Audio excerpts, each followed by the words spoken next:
two important things. She said it is brighter and it's got a more defined form. So she's saying that the difference between on and off is abrupt. Right? It makes a pattern. Right? Instead of being a general zone that is lighter. Right? No. It's got a shape. It's like on, off. So a sharp change to bright white is going to feel like wetness on it. A slow change is going to feel dull.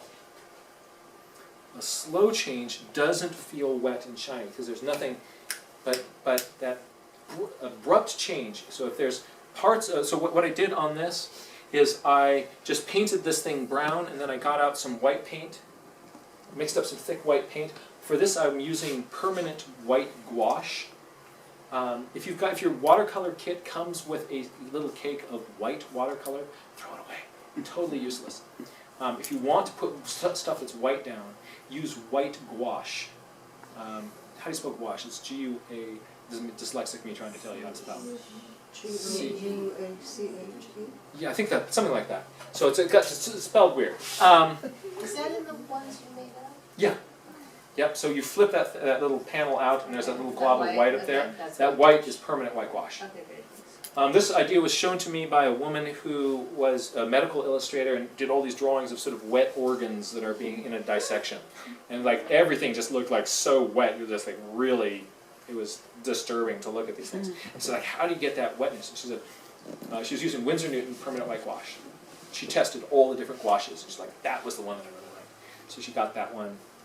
And it made her happy. So that's a little bit of that, strength, and the sharper that and brighter it is, the more that it's going to feel like, oh, that's a little wet thing. Can you get that same effect just using color pencils? Oh no. Hard. Hard. Hard to do. Because colored pencil kind of getting that sharp margin ends up being often a little bit rougher. Mm-hmm. What you have to do with colored pencil is to work around the area that you want to keep white. Mm-hmm. Or try to put the paint on afterwards, but very often, because there's so much dark color there, paint doesn't like to sit on top of a waxy surface, and so it'll bead up in weird ways. But you can experiment with it, and if it seems to, if you can get something, but it can be hard to do that with colored pencil. This sort of dull, diffuse highlight right here doesn't feel wet. If that was a sharp white highlight, it would feel slimy. Yes, Pax?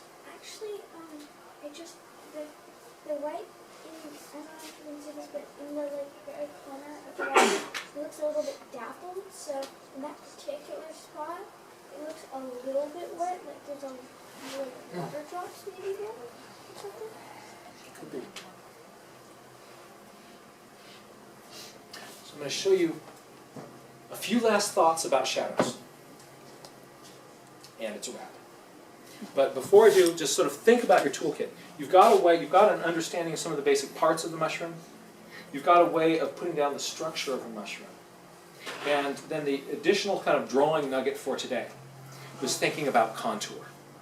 And how can you sculpt something? So you think as you're drawing something, you're not just putting down light and shadow, you're sculpting it.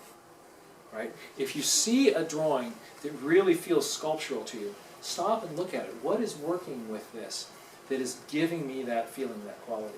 What is doing that? And then steal those ideas, incorporate them into your own game.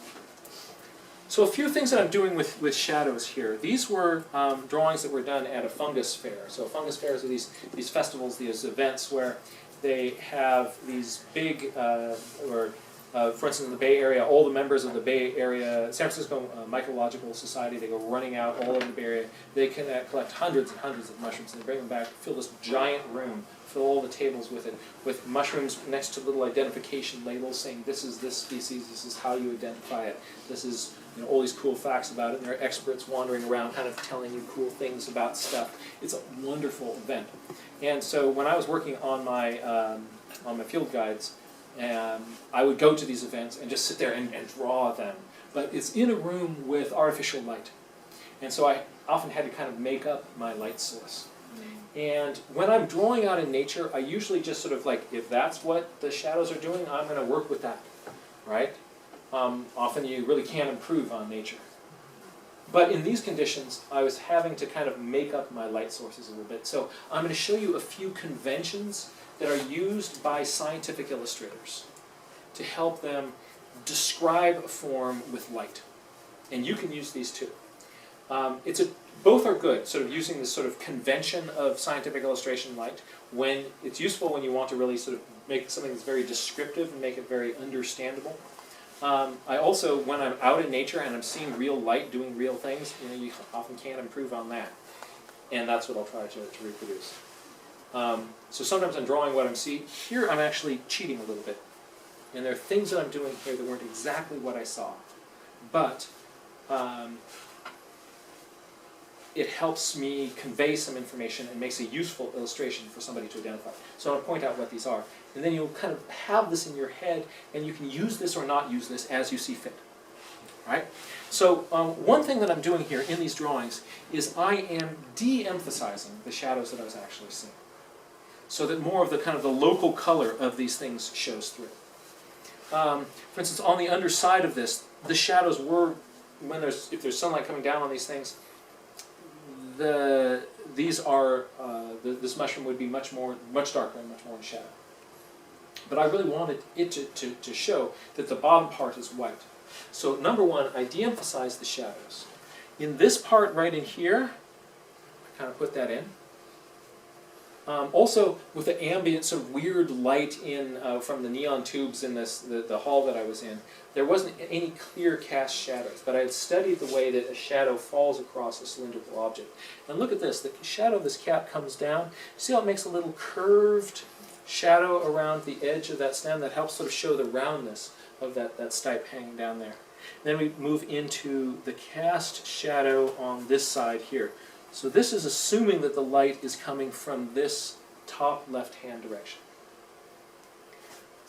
Generally speaking, scientific illustrators go for this top left light.